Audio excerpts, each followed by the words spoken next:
Well, here it is. I would rather him be making these mistakes now Now than in than the in the postseason. playoffs. It's just like I say this. Yeah, it was embarrassing getting 40 burger dropped on us by the 49ers. I would rather much get an ass whipping now, learn our weaknesses, try to correct them up till the postseason, and then come out and put everything together. I would rather take the ass whooping in the middle of the season. It was a shellacking. We got thumped in the face. We deserved it because we came in unprepared off a bye week. And guess what, folks? It's just a scar. And with the regular season, you get a bunch of scars leading up. And guess what? You're battle tested by the time of the postseason. Period. And I mean, I'm not backing down from the statement that I said earlier that this Oh, no, team I is know you're not not. looking. I'm not backing down. It's not. But there's more than hope. There's a reality here that it may not end up being what it appears. Okay? That's a projection. That's a assumption. That's a hope. But it is also a reality.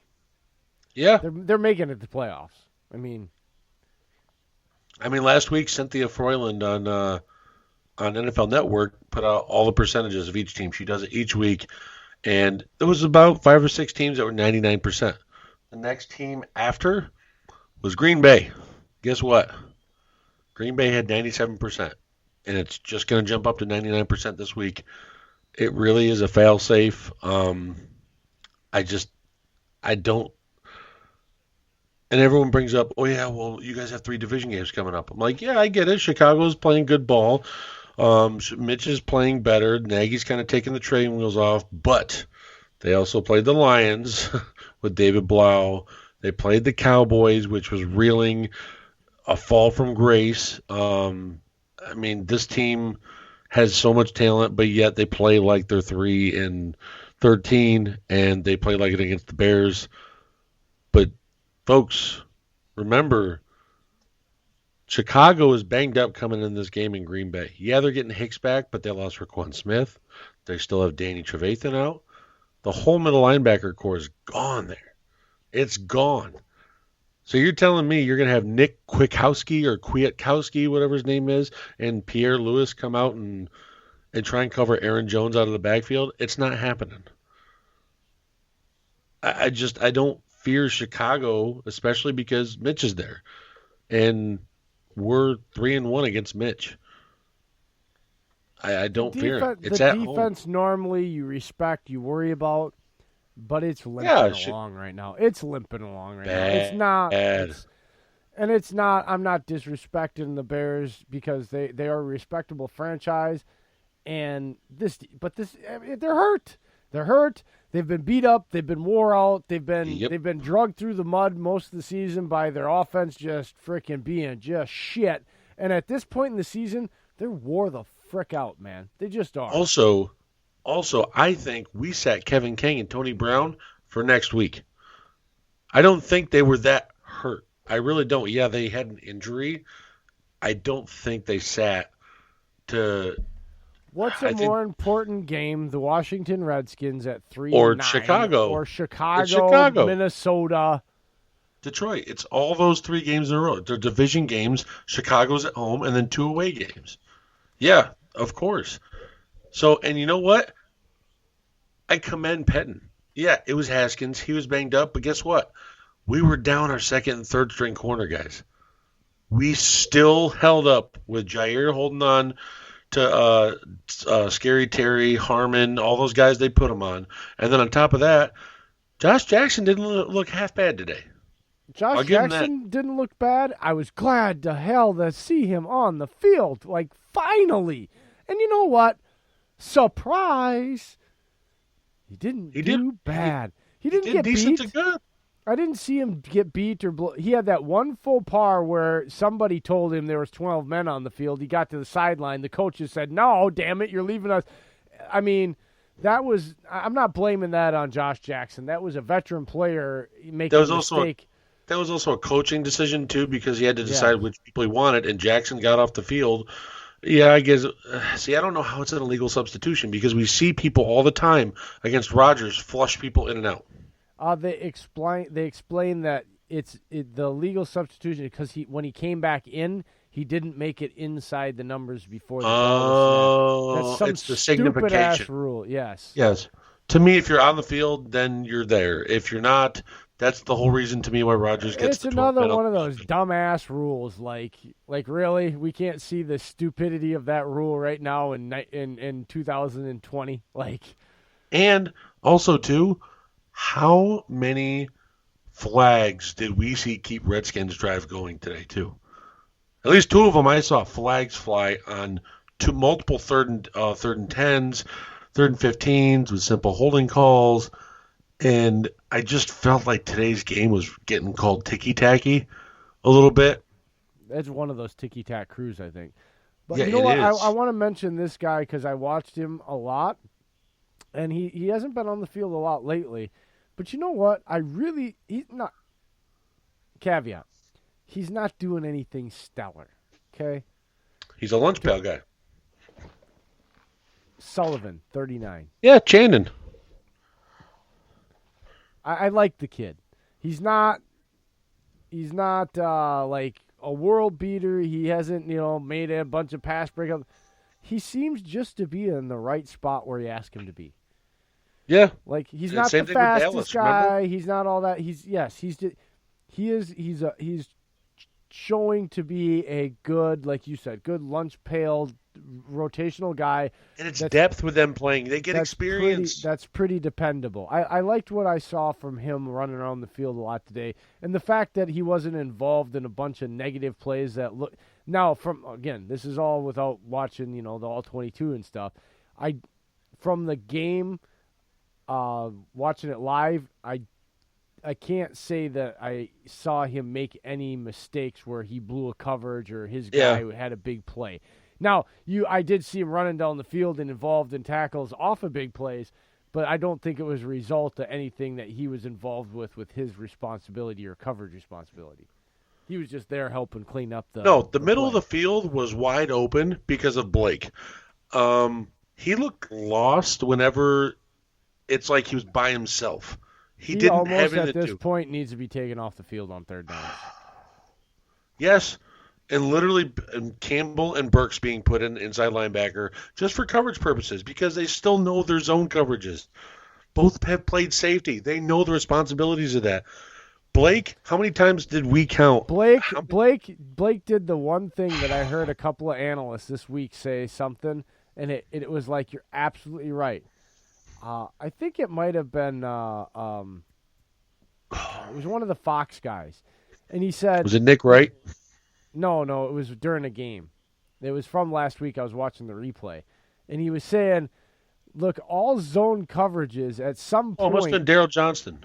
He said, at some point, you can't just cover grass. If there's nobody in your zone, turn around and find somebody and run with them. Because all you're doing is covering nothing and leaving somebody. And He there was looked at like least a lost puppy. there was at least 3 plays where he had that short little curl zone. That if you're playing Madden, it's Yeah. that little yellow bubble. And literally within a second and a half of the play, he is covering nobody, and nobody is running. There is not a receiver, eligible receiver, within 15-yard radius all the way around him. And he's just standing there, and guess what happens? If he turned around, he'd see that the receiver that was about the ball to get thrown to him was just sitting there waiting for the guy, like almost like, hey, this dude's not going to move. Yep. There's a big hole in the zone. And guess what Blake does? As the ball's getting thrown, then he decides to jump up and turn and go, oh, where's he throw? Oh, wait. Oh, he's only 5 yards behind me? Like, he literally could have made that throw impossible if he would have turned around and taken 3 steps backwards towards the receiver, and it would have probably caused a sack because he wouldn't, like everybody else was covered The from rest the of the zone guys were coverage. man to man. No, there was Right. also man to man plays too where he just looked lost. He looked like a lost puppy He sitting shouldn't on be. the field He brainstorming. can't. I'm telling you, he can't cover people. The idea that Blake was going to take a step and be this 3-down linebacker, no. He's a thumper. He can play on first and second, obvious rundowns, and then Yeah. he needs to be off the field. He has And good blitzing skill. That's this is it. exactly why if he wants anything more than $4.5 million a year, you gotta let him walk, because you can't pay him more than $4.5 million a year because he can't play in sub packages. He's a liability. Did you see the other Packer fans tweeting about Kenneth Murray that I had to retweet to you? No, but Kenneth Murray. I did draft him in my Madden franchise. Kenneth Murray, or Isaiah Simmons, Moses Wilson, any of these linebackers. Dave, well, I will tell you this. I know I'm making Madden references, and people are like, why is that grown-ass man making Madden? Look, when I have turmoil of any point in my life, I delve into football. And that means, like, when I can't talk football or watch football, or I get too tired, like, and I can't keep my mind, then I play Madden because I have to think about stuff. So football is literally my comfort blanket. It's your oasis. Yes. So, yeah. Been playing Madden lately. So, also, too, with us, if we beat the Bears next week, that would eliminate them completely from the hunt. Mm-hmm. Put them at 7-7, because no way no one's making the wild card at 9-7 this year. This could be one of the very few years where we don't have any teams with less than 11 wins in the playoffs. Except Dallas. Oh, that's right.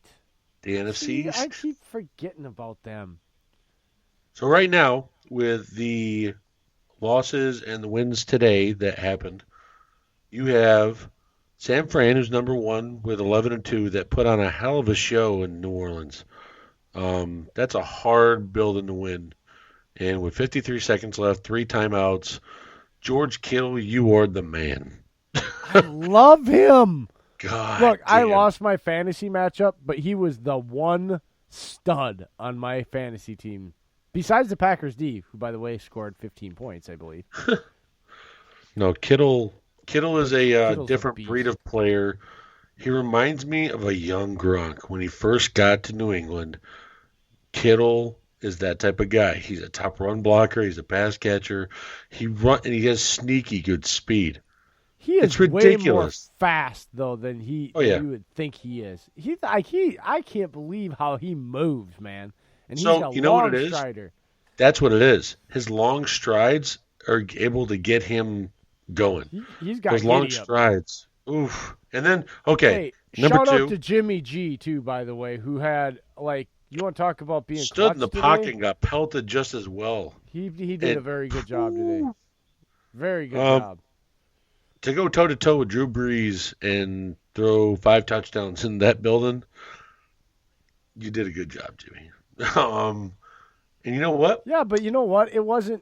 He was not like that. Offensive line doesn't afford him a lot of clean throws, and that's what I'm talking about. Good job. Like, he made a lot of throws. He was running on the money. Like, he was under duress, and he was still, throwing dimes, man. Like, that's why I'm saying stellar job to him. Yeah, because he was getting punched in the chops and making some very, very, very difficult throws, especially when you consider he had people hanging on him and hitting him and pressure coming in him, not being able to completely go through your entire throwing motion. And what I mean by stepping into the throw, and he was having to,